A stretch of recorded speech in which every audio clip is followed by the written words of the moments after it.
Tahun boleh berganti, tetapi kasih Tuhan tetap sama. Amin. Mari kita datang ke hadirat Tuhan dengan hati penuh syukur dan memuliakan nama Tuhan. Kami bersyukur Tuhan atas kasih-Mu yang sempurna yang memelihara setiap kami, Tuhan.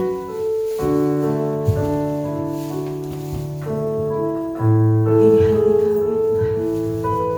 Ini sembah kami. Ini syukur kami, Tuhan.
Terima kasih Tuhan, kami bersyukur kalau pada pagi hari ini kami boleh untuk meninggikan nama-Mu Tuhan, membesarkan nama-Mu, menyembah Engkau Tuhan, sebab Engkau satu-satunya Allah yang layak kami puji dan kami sembah Tuhan.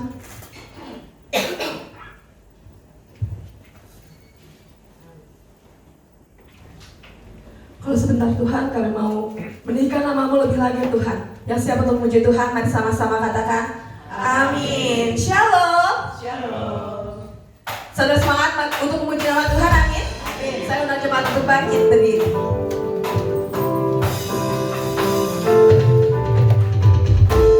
Badai apapun yang saudara alami, masalah apapun, berat apapun, tetap percaya kalau Tuhan sumber kekuatan kita, amin.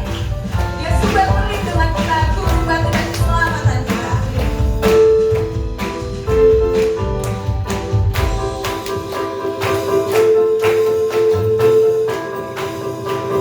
Sama-sama.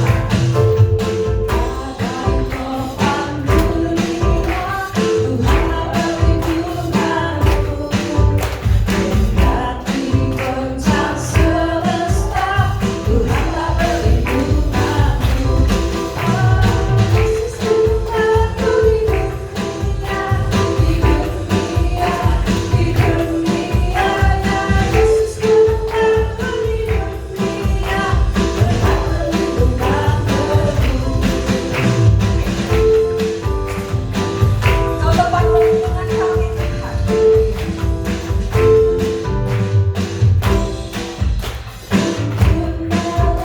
Tuhanlah perlindunganmu, percaya takut lenyap. Tuhanlah perlindunganmu, ya Yesus gunung batu di dunia, ya Yesus gunung batu di dunia, tempat perlindungan teduh. Ya Yesus gunung batu di dunia, ya Yesus gunung batu di dunia, tempat perlindungan teduh. Kau satu-satunya tempat perlindungan kami Tuhan, sumber perlindungan kami, sumber keselamatan kami, sembah kami, pujian kami Tuhan.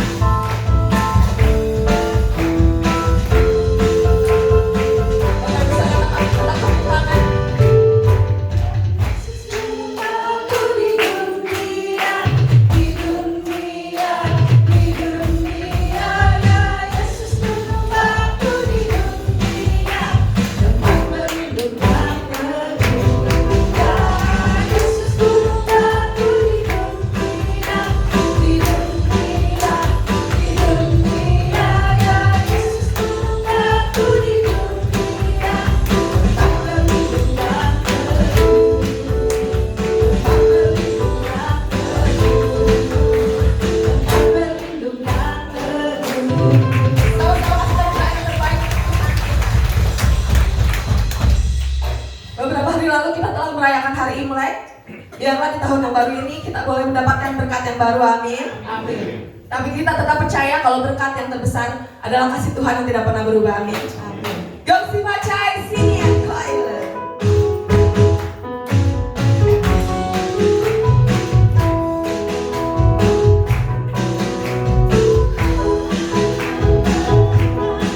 Nyanyi yang baru dalam mulutku, untuk memuji-muji Allah kita. Banyak orang akan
Saudara, saya persilakan duduk kembali.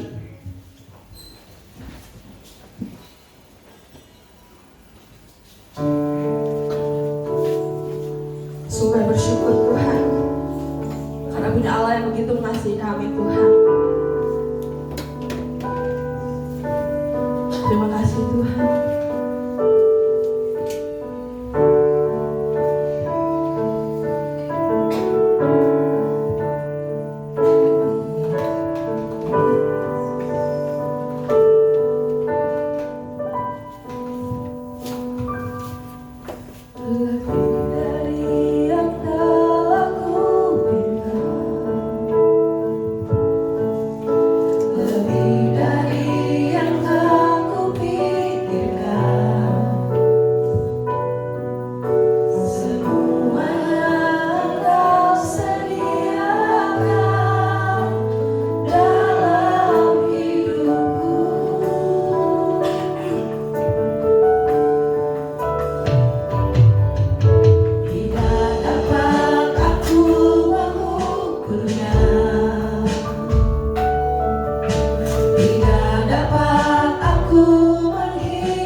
Tuhan atas kasih-Mu yang luar biasa dalam hidup kami Tuhan.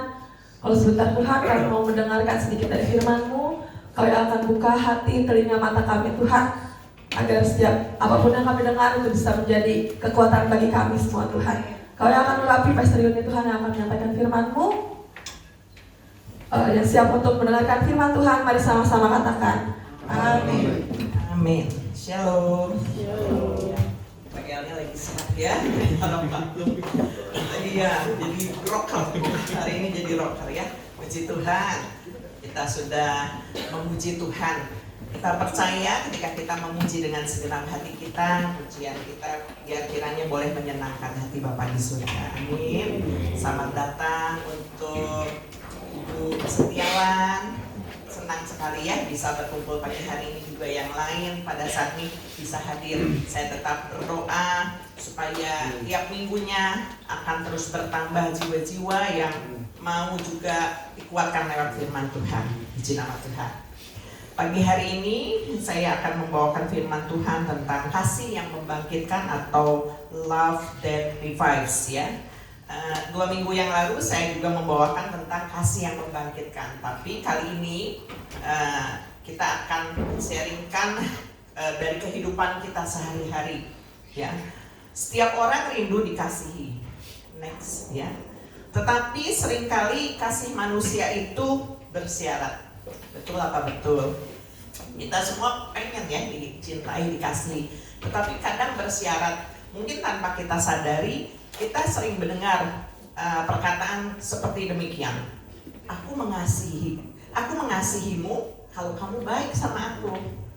Atau aku menerima kamu kalau kamu berubah dulu. Nah, kadang-kadang ada syarat-syarat yang secara tidak sadar kita ungkapkan ya ketika kita mau mengasihi, karena terkadang itu yang terjadi dalam kehidupan sehari-hari ya. Di dalam khotbah 2 minggu lalu tentang kasih yang membangkitkan, kita diingatkan bahwa justru kita menerima kasih terlebih dahulu dari Tuhan yang rela mati di kayu salib pada saat kita justru masih berdosa dikatakan dan belum mengenal Dia. Kita baca di dalam Roma 5 ayat 8. Roma 5 ayat 8 kita baca sama-sama. 1, 2, 3. Akan tetapi Allah menunjukkan kasih-Nya kepada kita oleh karena Kristus telah mati untuk kita ketika kita masih berdosa. Kadang ketika manusia belum menemukan kasih Tuhan, dan dikatakan sesungguhnya Allah itu sudah mengasihi manusia, yang menjauhkan kita dari Tuhan adalah dosa. Tetapi Dia tetap mengasihi umat manusia, dikatakan ya. Ya, next. Kasih Allah yang tidak menunggu kita menjadi baik dulu. Kasih yang datang justru saat kita masih berdosa. Inilah kasih yang membangkitkan. Tuhan gak bilang kamu harus nurut dulu bahwa aku mengasihi kamu, enggak. Tetapi Tuhan itu mengasihi kita. Bahkan dikatakan rela berkorban. Kristus rela berkorban, mati buat kita justru di saat manusia masih berdosa. Makanya waktu di Kristus disalib dikatakan waktu Dia diludahi, disiksa, dikatakan ya Allah ampuni mereka karena mereka tidak tahu apa yang mereka perbuat ya. Inisiatif itu datang dari Tuhan yang dikatakan berempati kepada manusia. Dia mau menyelamatkan umat manusia dan menuntun ke jalan yang benar. Di dalam kasih-Nya selalu ada pengharapan. Dan dikatakan setiap orang yang percaya kepada Tuhan Yesus diberi identitas baru sebagai anak Allah dan memiliki hidup yang baru di dalam Tuhan.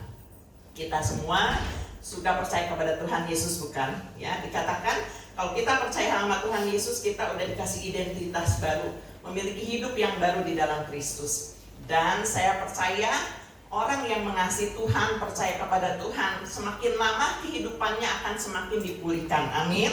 Ya. Dan untuk mengalami pemulihan tentu ada respon dari kitanya, bukan syarat ya, tetapi Tuhan emang ada firman-Nya diberikan. Firman itu adalah kasih Tuhan sendiri. Dikatakan orang yang percaya kepada Tuhan, otomatis ketika dia menerima kasih Allah, dia akan berusaha untuk menyenangkan hati penyelamat alamatnya, ya, termasuk taat kepada perintahnya, ya. Saat ini saya akan men-sharingkan kasih yang membangkitkan itu di dalam keluarga, saudara. Ya, kalau 2 minggu lalu saya mengambil contoh dalam kisah keluarga Maria, Marta, dan Lazarus yang dibangkitkan. Saat ini saya mau men-sharingkan fokus ke dalam keluarga. Mengapa? Karena keluarga itu diciptakan oleh Tuhan, ya. Pertama aja waktu manusia diciptakan, Adam dikatakan seorang diri, wah tidak baik kalau dia seorang diri. Aku akan memberikan seorang penolong bagi dia. Lalu ada firman-Nya dikatakan beranak cuculah dan penuhilah bumi. Bukankah itu adalah satu visi Allah di mana di keluarga juga merupakan ciptaan Tuhan, gitu ya. Keluarga adalah tempat pertama seseorang belajar tentang kasih, ya. Seharusnya keluarga adalah tempat pertama seseorang belajar tentang kasih. Ketika suami istri menyatu di dalam pernikahan, ya, orang kalau yang berkomitmen menikah seharusnya berbahagia, kan? Ya, waktu pakai baju pengantin, diberkati, ya, sama hamba Tuhan, mereka berdua bersukacita, seneng. Makanya lagi ngucapin janji nikahnya nggak terpaksa. Apakah kamu mau menerima aku sebagai suamimu? Ya, saya bersedia. Demikian juga sebaliknya. Apakah kamu akan mencintai aku dalam masa senang atau susah? Ya, saya bersedia. Itu diucapkan ketika memasuki pernikahan. Pernikahan yang bahagia dikatakan. Kemudian setelah menikah, 2 orang ini kalau dikaruniakan seorang anak, kemudian lahir seorang bayi, bukankah itu merupakan hal juga yang merupakan sukacita sendiri untuk kedua orang tua? Ya, yang siapa yang baru punya bayi-bayi nih, ya. Di sini banyak bayi-bayi nih, ya. Tahun ini banyak bayi-bayi, bayi Jaden, ada lagi bayi apa lagi? Banyak, ya. Ada bayi Shalom. Nah, ketika bayi itu lahir di dalam keluarga, membawa sukacita tersendiri, ya. Kita aja yang dewasa suka ikut-ikutan jadi anak kecil, betul, kalau ketemu bayi. Nah, gitu, ya. Semua berubah sukacita. Ya, itu karena ada kasih, apalagi orang tuanya melindungi, mengasihi bayinya, ya. Namun dalam kenyataannya banyak juga keluarga bisa menjadi tempat luka, tempat kekecewaan dan kelelahan. Ketika hidup terus berlangsung, ada luka-luka, ada kecewa, ada kelelahan. Karena itu keluarga itu butuh kasih yang membangkitkan, kasih yang menguatkan, kasih yang memulihkan dan memberi harapan baru. Itu harus terus diciptakan, ya. Nggak hanya waktu ingat lagi pengantin baru aja, tapi harus dipelihara, ya. Kalau Tuhan kasih izinkan kita terus yang suami istri berumur panjang, bisa berdua selamanya, pelihara kasih itu, ya. Kasih ini bukan sekedar perasaan, tetapi kasih ini berasal dari Tuhan sendiri. Karena dikatakan Allah itu adalah kasih. Dia senang kepada setiap umatnya yang saling mengasihi, apalagi di dalam keluarga. Di dalam 1 Yohanes 4 ayat 19 dikatakan apa? Kita baca 1, 2, 3. Kita mengasihi karena Allah lebih dahulu mengasihi kita, ya.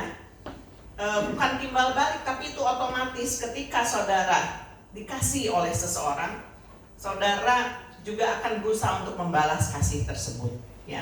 Tetapi kalau seseorang yang memiliki luka atau kekecewaan mungkin akan sulit, ya. Kadang ketika di dalam keluarga tidak mengerti atau tidak mengalami kasih Allah ini karena belum percaya kepada Tuhan, dikatakannya belum mengenal kasih Tuhan.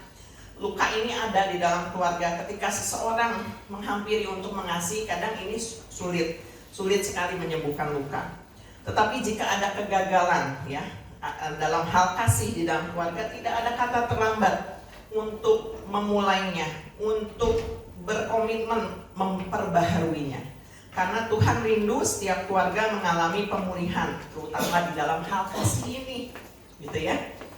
Kasih yang membangkitkan di dalam keluarga itu seperti apa? Kita akan bahas beberapa poin.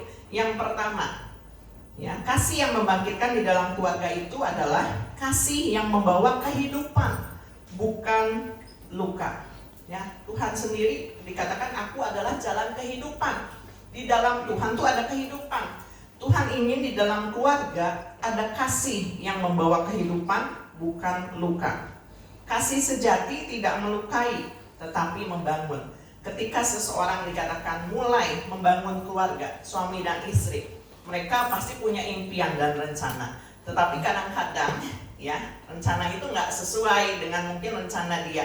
Tetapi orang yang memahami rencananya Tuhan, dia akan terus berkomitmen untuk terus bersatu, ya, membangun terus rumah tangga, walaupun ada kegagalan-kegagalan yang tadi itu ya, rencananya nggak tercapai gitu.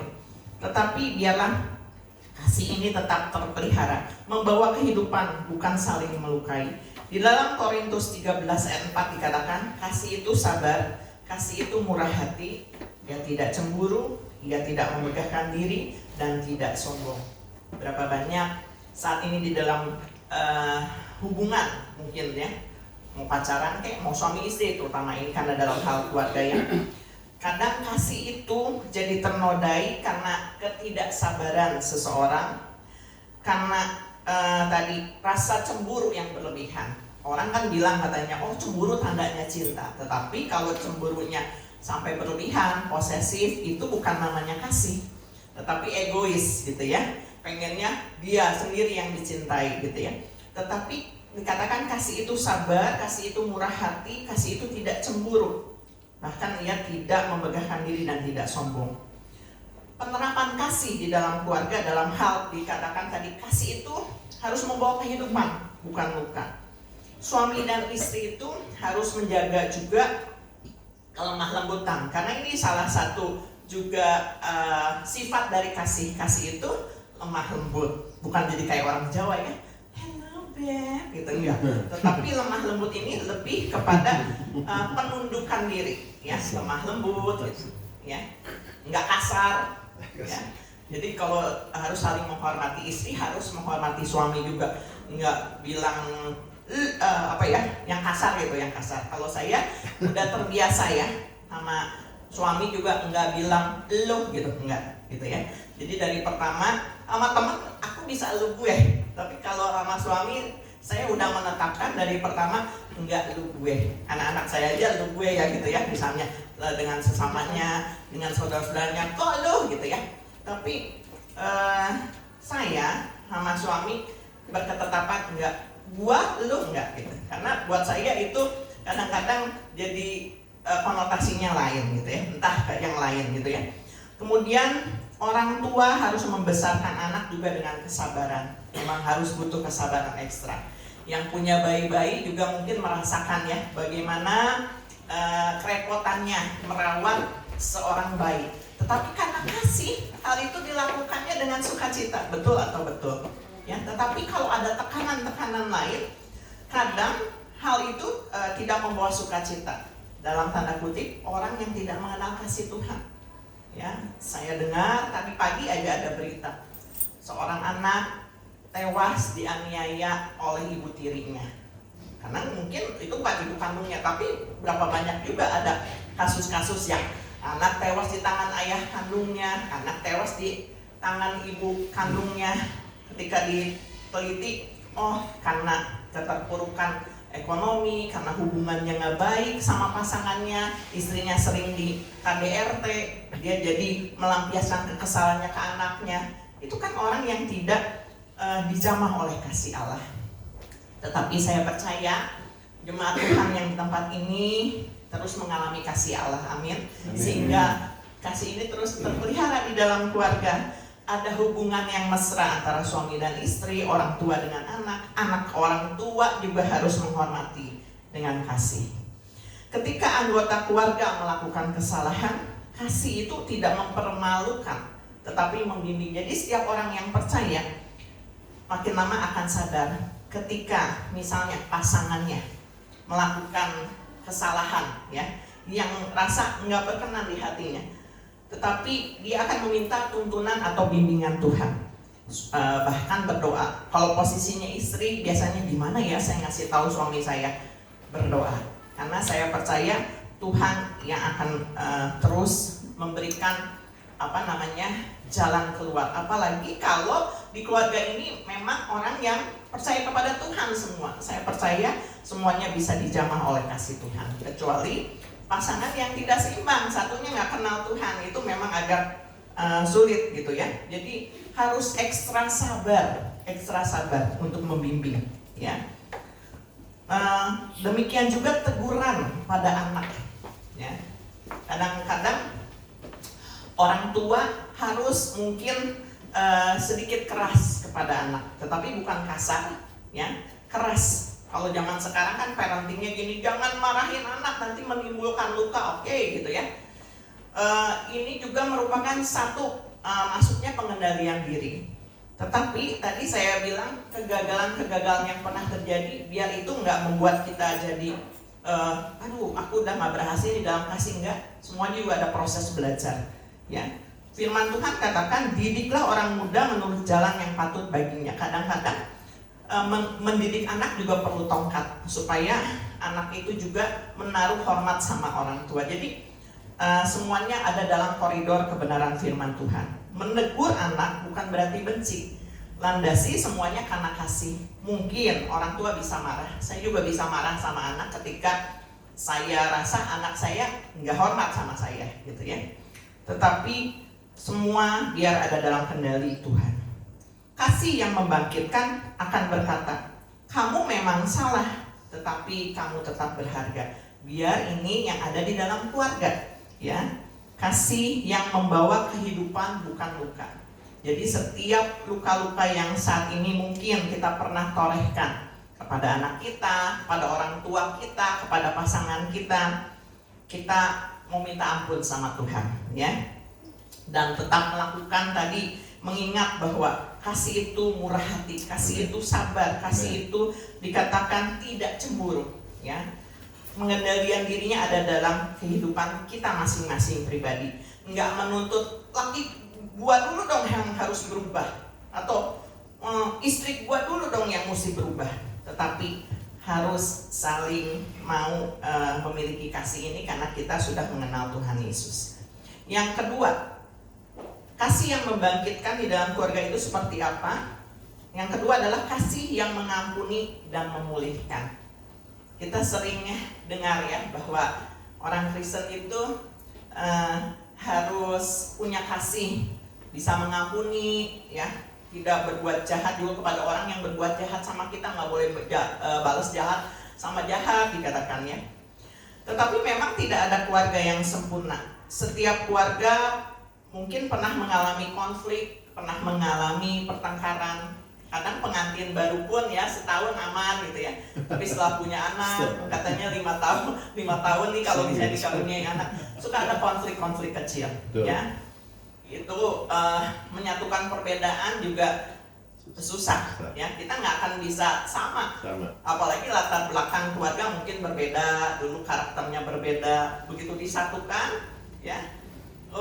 Kadang ada yang bilang, oh saya klop sama dia, begitu udah nyatu ya tidur bareng gitu ya, udah menikah gitu ya ceritanya.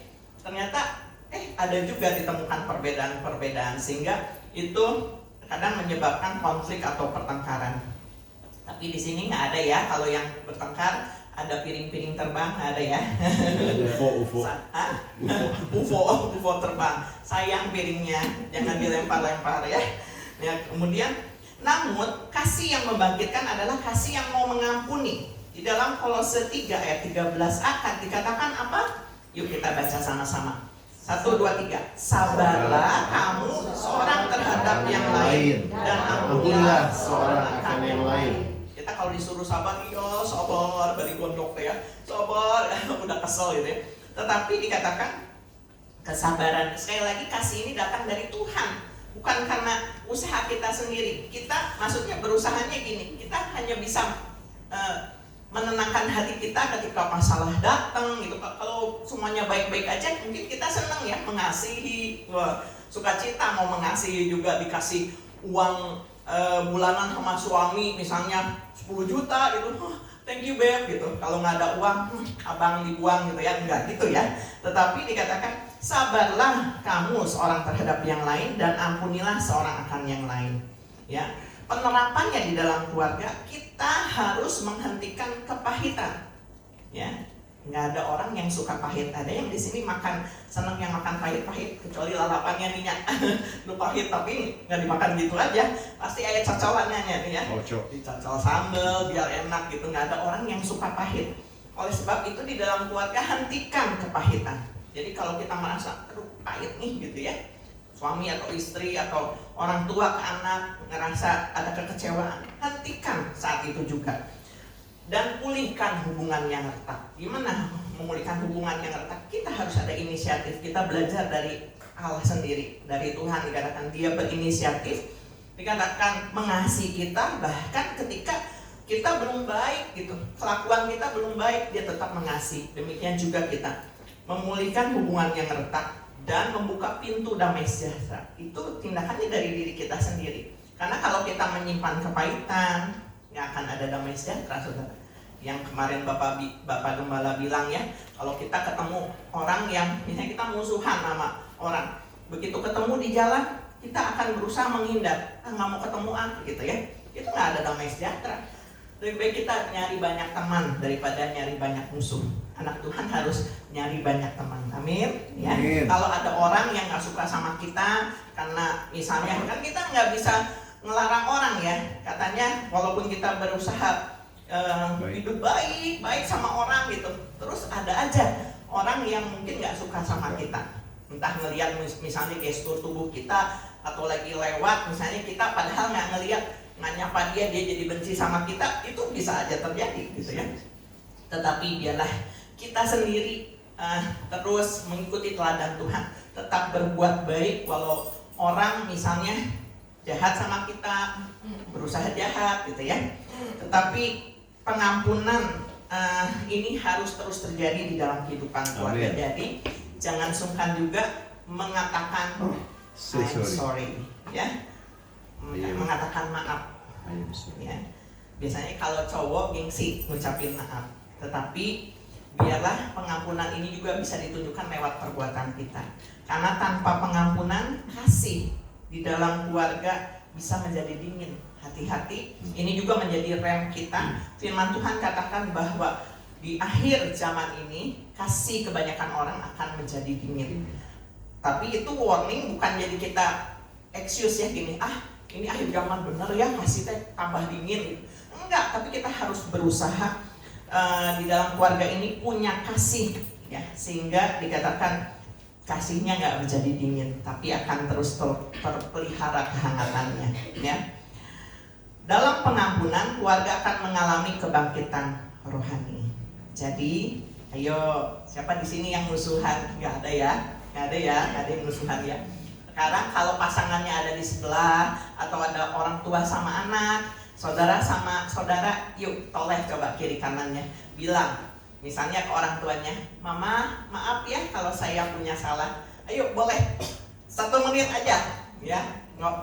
Ya mungkin ada kesalahan, terus saudara sama saudara, maafin gue ya kalau gue pernah mengecewakan kamu. Boleh saling peluk, boleh saling salaman. Ayo. Kalau yang mau nyamperin boleh peluk mamanya atau peluk papanya. Kesempatan nih. Kenapa jadi gitu, klik. Nggak musuhan kan ya. Oke ya, tetap pelihara kasih dan saling mengampuni ya. Yang ketiga, kasih yang membangkitkan dalam keluarga itu adalah kasih yang mau berkorban. Katakan, kasih yang sejati selalu melibatkan pengorbanan, sama seperti Allah. Dikatakan, di mana manusia tahu kalau Allah itu mengasihi kita, karena kita nggak pernah ketemu kecuali nanti kalau kita mati gitu ya. Tetapi Allah menyatakan dirinya lewat pengorbanan Yesus di kayu salib. Itu adalah bukti bahwa Allah mengasihi kita. Kelihatan gitu ya. Karena ini bukan dongeng, bukan cerita hayalan, tetapi benar-benar terjadi. Dan kisah ini turun-temurun sampai akhirnya kita sendiri dikatakan tahu ya bahwa kisah tentang pengorbanan Tuhan Yesus ini pernah ada untuk seluruh umat manusia. dan sampai kepada kita hari ini. Mungkin kita juga akan terus mengalami pengalaman pribadi, bukan hanya sekedar kita tahu dari cerita firman Tuhan, tapi kita mengalami kasih yang berkorban itu seperti apa dari Tuhan Yesus sendiri. Dalam kehidupan kita, ketika kita percaya kepada Tuhan Yesus, kita akan terus dibimbing mengenal kasih Sang Juru Selamat itu, ya. Di dalam Yohanes 3 ayat 16a dikatakan, karena begitu besar kasih Allah akan dunia ini, sehingga ia telah mengaruniakan anaknya yang tunggal. Itu adalah pengorbanan Allah buat umat manusia. Yesus menunjukkan bahwa kasih sejati itu rela memberi, bukan menuntut. Jadi yang namanya kasih itu bukan menuntut. Yang tadi pertama dibilang, aku akan mengasihi kamu kalau kamu baik, ya. Aku akan mengasihi kamu kalau kamu nurut sama aku. Enggak. Tetapi kasih sejati itu rela memberi, bukan menuntut. Penerapannya di dalam keluarga, orang tua akan berkorban waktu dan tenaga. Seberapa banyak juga orang tua yang rela banting tulang supaya anaknya bisa sekolah, gitu ya. Mungkin berbeda-beda dalam tiap keluarga, tetapi saya percaya orang tua yang baik juga akan terus berusaha untuk bisa menyekolahkan anaknya, walaupun juga mungkin ada yang nggak sampai universitas, gitu ya. Tapi dalam banyak hal, banyak kasus juga ada misalnya kegagalan-kegagalan lagi, entah misalnya kekurangan kasih, bukan hanya kekurangan uang ya, tapi saya percaya saya juga mengalami pengalaman-pengalaman yang luar biasa di dalam Tuhan ketika kami harus nyekolahin anak kami juga berharap anak-anak kami bisa lebih baik dari kami sendiri, gitu ya. Jadi kita berusaha, ini dalam satu contoh aja ya, menyekolahkan anak, tapi Tuhan pimpin loh. Lagi pertama beberapa tahun dulu Hesky sebelum kuliah aja, secara orang tua kami khawatir, tetapi ketika terus kami jalani berdoa sama Tuhan, keajaiban-keajaiban terjadi. Hesky bisa dapat beasiswa full sama kuliah. Anak kedua kita berdoa juga, berharap sih sama dapat beasiswa full, tapi enggak, deg-degan juga saudara. Tetapi akhirnya terlewati. Tessa akhirnya bisa lulus, tinggal nunggu wisuda. Semua itu di luar pikiran kami saudara. Kalau ngikutin misalnya kehendak kita sendiri atau mikirin anggapnya gini ya, kita nggak percaya sama Tuhan nggak akan kuat. Gitu, berusaha banting tulang, mungkin kepala jadi kaki, kaki jadi kepala, gitu ya. Mungkin bisa aja gitu ya sekolah, tapi capek rasanya gitu ya. Tapi yang kami alami adalah pertolongan Tuhan luar biasa. Ini juga termasuk di dalam hal kasih, dikatakan orang tua mau berkorban waktu dan tenaga. Suami istri juga harus saling mengutamakan, tidak saling merendahkan. Tetapi sekali lagi ketika yang satu lemah, yang satu membimbing, yang satu menguatkan, tidak memojokkan, tidak menghakimi, ya. Anggota keluarga harus belajar mengalah demi damai. Kadang-kadang saya juga masih terus belajar, ya. Kalau lagi kerasnya muncul gitu ya, karena kan saya posisinya gini, sebagai orang tua gitu, kalau misalnya ada anak saya yang misalnya nggak taat ya, suka ada emosinya kan gitu ya. Tetapi sekali lagi di dalam anggota keluarga juga harus belajar mengalah demi damai. Tapi dikatakan harus sesuai porsinya ya. Ya, orang tua juga mengalah dalam hal apa dulu gitu. Anak juga harus tetap menghormati orang tuanya. Ya.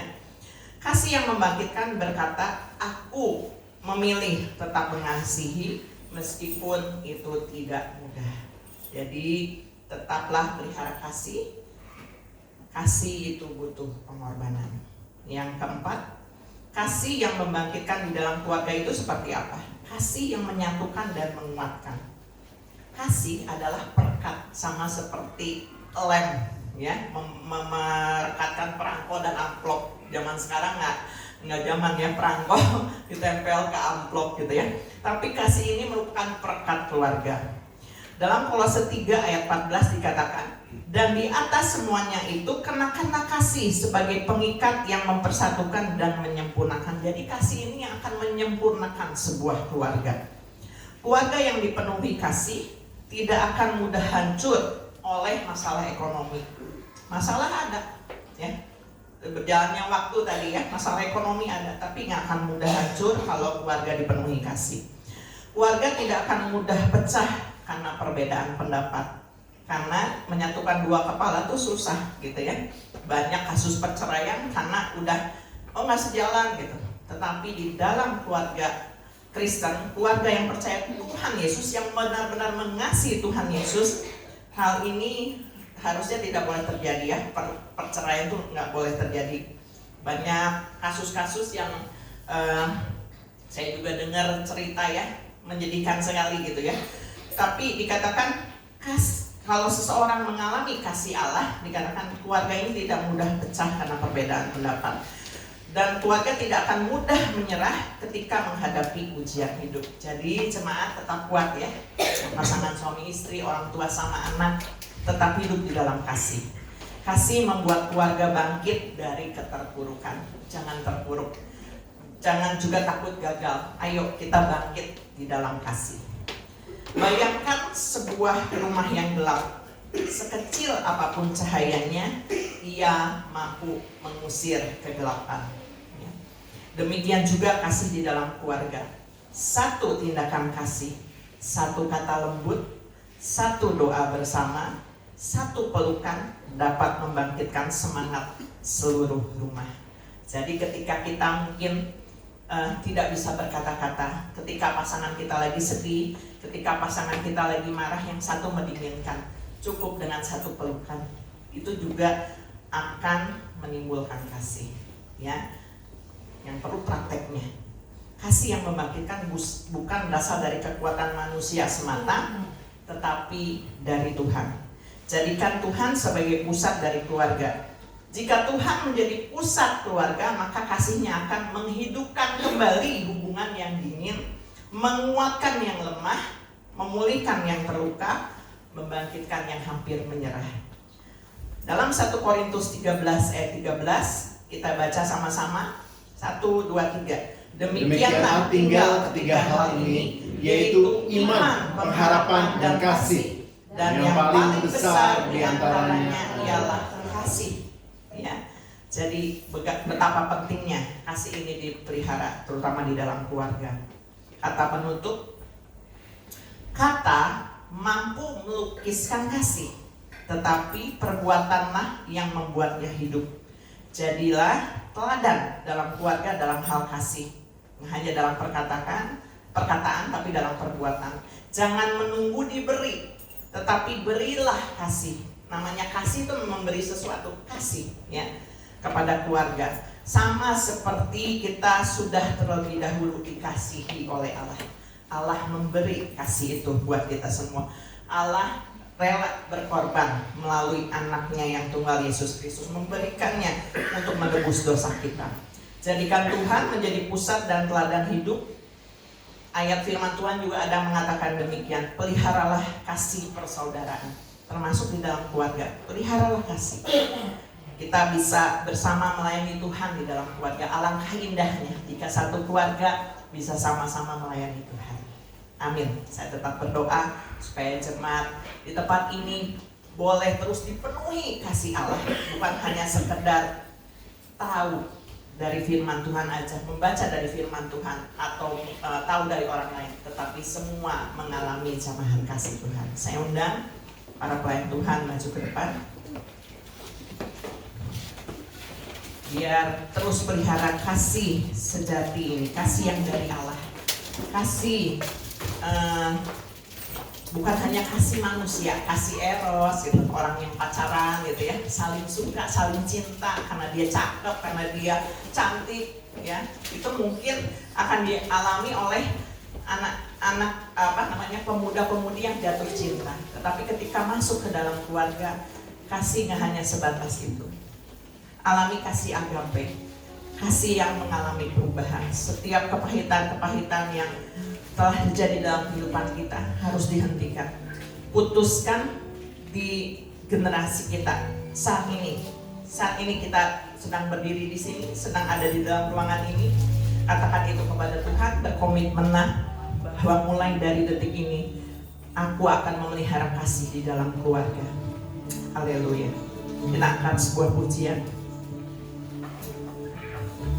biarlah kita boleh semakin sering lagi tenggelam di dalam hadirat Tuhan, di dalam doa kepada Tuhan. Doa yang menguatkan kita, memampukan kita untuk melakukan kasih. Haleluya. Kami datang di hadirat-Mu dalam satu kasih, dengan bersehati, berjanji setia sampai akhir, mengasihi-Mu Yesus. Bersama keluargaku melayani Tuhan, bersatu selamanya mengasihi Engkau. Tiada yang dapat melebihi kasih-Mu ya Tuhan. Bagi kami Engkau segalanya. Ini adalah satu pujian lama, tetapi saya suka juga pujian ini karena mengingatkan saya juga untuk terus mengasihi keluarga saya. Demikian juga saya harapkan jemaat semua bisa ada kasih di dalam keluarga. Mari yang sebelahnya adalah pasangan, orang tua atau anak, saudara dengan saudara, kita mau bergandengan tangan, merasakan kasih Tuhan, menyatakan kasih Tuhan lewat pujian ini. Kami datang di hadirat-Mu dalam satu kasih, dengan bersehati, berjanji setia sampai akhir, mengasihi-Mu Yesus. Bersama keluargaku melayani Tuhan, bersatu selamanya mengasihi Engkau. Tiada yang dapat melebihi kasih-Mu ya Tuhan. Bagi kami Engkau segalanya. Bersama sedang saudara bangkit berdiri, bersama keluargaku melayani Tuhan, bersatu selamanya mengasihi Engkau. Tiada yang dapat melebihi kasih-Mu ya Tuhan. Bagi kami Engkau segalanya. Sekali lagi nyanyikan pujian ini, bersama keluargaku melayani. Mari kita bergandengan tangan, bersatu keluarga dengan keluarga, mungkin sahabat dengan sahabat. Tiada yang dapat melebihi kasih-Mu ya Tuhan. Bagi kami Engkau segalanya.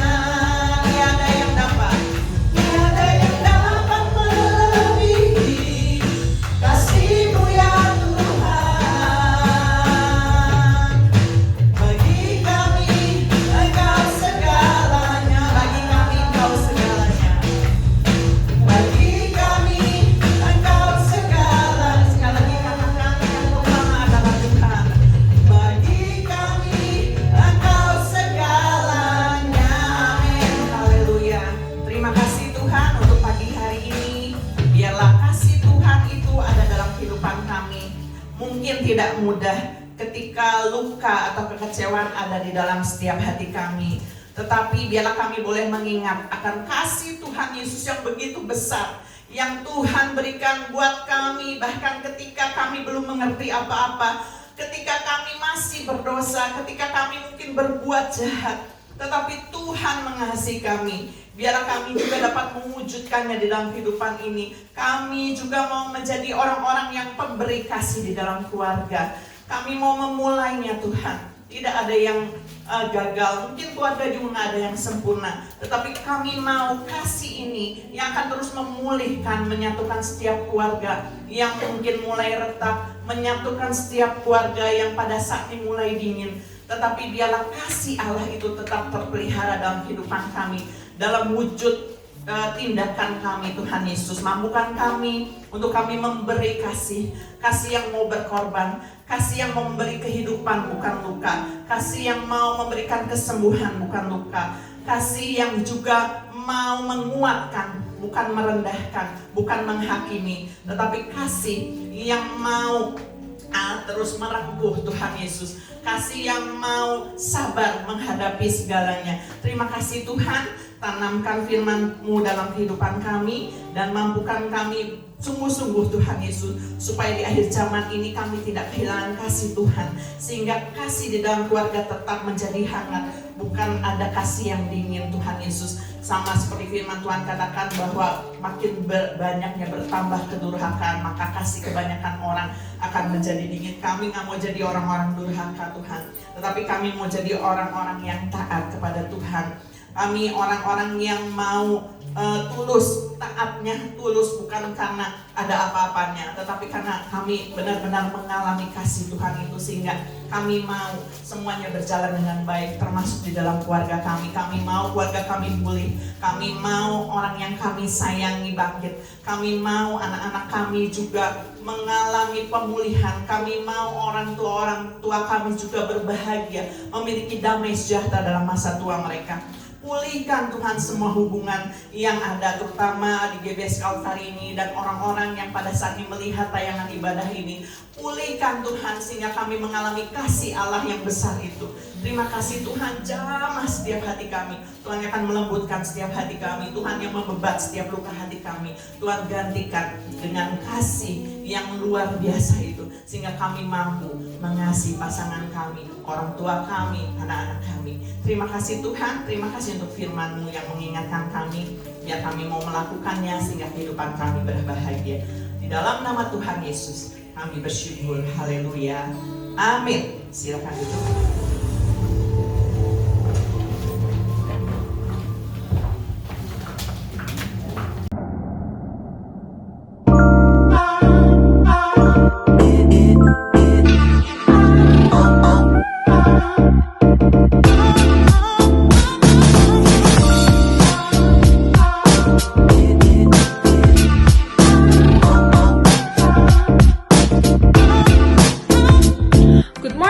Kalvari Sukabumi, welcome home. Selamat datang di Ibadah Raya GBS Kalvari Sukabumi. Senang sekali bisa bertemu dan berfellowship dengan Anda sekalian. Bagi Anda yang baru pertama kali hadir di Ibadah GBS Kalvari Sukabumi, welcome. Kami senang sekali Anda dapat hadir beribadah bersama kami and be a part of our family. Tadi kita sudah mendengarkan firman Tuhan. Biarlah kita bisa terus mencerminkan kasih Tuhan melalui perbuatan kita. Tiap hari Rabu ada doa puasa jam 5 sore di GBS Kalvari Sukabumi. Kalau kita mau melihat gereja ini kuat, semuanya dimulai dari doa. Yuk ambil bagian untuk menjadi penopang bagi gereja GBS Kalvari Sukabumi. Jangan cuma mendengar tentang doa, tapi ikut dan alami sendiri kuasa Tuhan ketika kita berdoa bersama. Lalu Kamis minggu depan kita ada House of Blessing jam 5:30 sore di GBS Kalvari Sukabumi. Berkat bisa datang lewat persekutuan. Kalau Anda rindu untuk bertumbuh, dikuatkan dan menyenangkan hati Tuhan Yesus bersama-sama, ini tempatnya. Pastikan hadir dan datang tepat waktu ya. Hari Jumat depan akan ada Kalvari Woman jam 11 siang di Solidary Townhouse. Untuk para wanita hebat, ini waktunya untuk recharge hati dan iman. Mari jadi wanita yang tumbuh bukan karena kekuatan sendiri, tapi karena penyertaan Tuhan Yesus. Kita akan sharing dan juga berdoa bersama.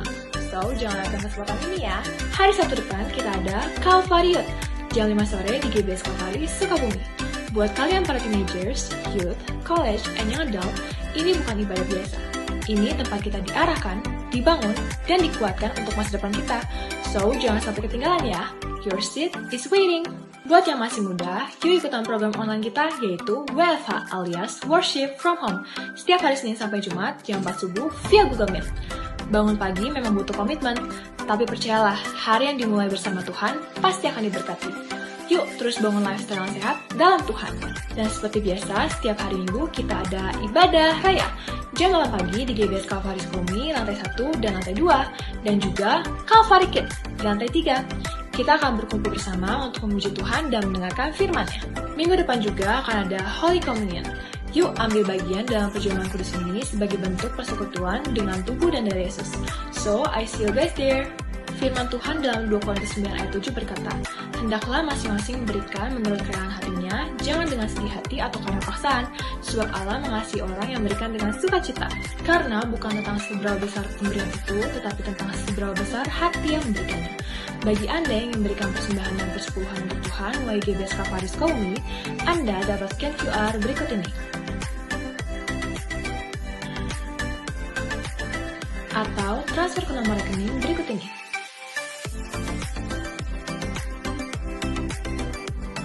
Atau memberikannya secara langsung melalui kantong persembahan yang akan diedarkan.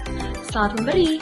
Jangan lupa follow Instagram @GBS Calvary Sukabumi untuk update kegiatan terbaru di gereja kami. Jangan lewatkan kesempatan untuk tumbuh dalam iman dan komunitas. Ingat, bersama Kristus kita lebih kuat.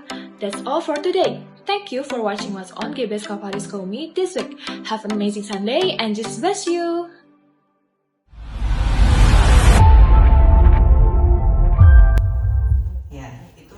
Jadwal ibadah untuk minggu ini. Hari Rabu jangan lupa ya untuk gabung di ibadah doa Kamis ini, Hosol Blessing di sini ya, di gereja ini 5:30 udah open gate. Dan Jumat ada acara spesial untuk Calvary Woman-nya, akan diadakan jam 11 siang. Jadi nanti sharing dan makan bersama di rumahnya Ibu Mori di Sriwidari Townhouse. Jadi kami mengundang untuk kaum wanita untuk bisa hadir di 11 siang ya, hari Jumat ini. Dan minggu depan ada perjamuan kudus dan juga pengumpulan persepuluhan. Untuk amplop persepuluhan nanti bisa diambil di asar pulang ibadah. Kita akan berdoa sekali lagi untuk persembahan. Terima kasih Tuhan untuk kasih Tuhan, untuk berkat Tuhan yang dicurahkan dalam kehidupan kami. Sebentar tiba saatnya kami akan memberikan persembahan, biar kami lakukan juga dengan tulus, dengan sukacita, karena kami percaya uang-uang yang kami tabur demi Tuhan Yesus dapat juga terus membantu pekerjaan-Mu di tempat ini. Kami percaya juga Tuhan yang akan terus mencukupkan apa yang menjadi kebutuhan kami dalam kehidupan kami sehari-hari. Pemberian ini bukan syarat untuk kami mendapatkan berkat, tetapi kami percaya bahwa berkat itu sudah kami terima dalam kehidupan kami sehari-hari, dicurahkan dengan melimpah, dan kami percaya Tuhan juga akan terus memelihara, menyertai kehidupan jemaat-Mu. Terima kasih Tuhan, kami siap untuk memberi. Kami mengasihi Engkau, di dalam nama Tuhan Yesus kami bersyukur. Amin.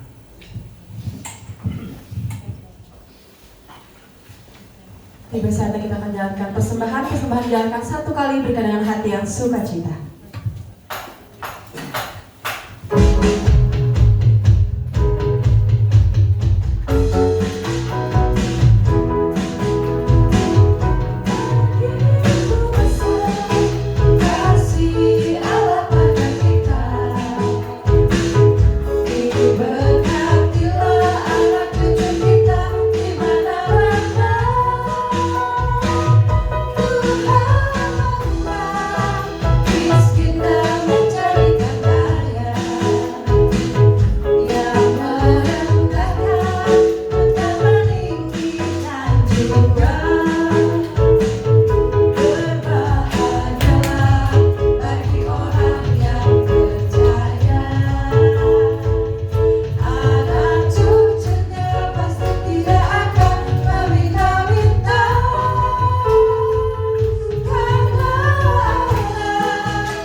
Tuhan memberkati setiap persembahan yang diberikan dengan hati yang tulus. Tiba saatnya kita akan akhiri ibadah pada pagi hari ini. Jemaat saya undang untuk bangkit berdiri.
Lebih meriah lagi Tuhan kita Yesus yang selalu menolong kehidupan kita. Terima kasih Tuhan, Kau begitu luar biasa.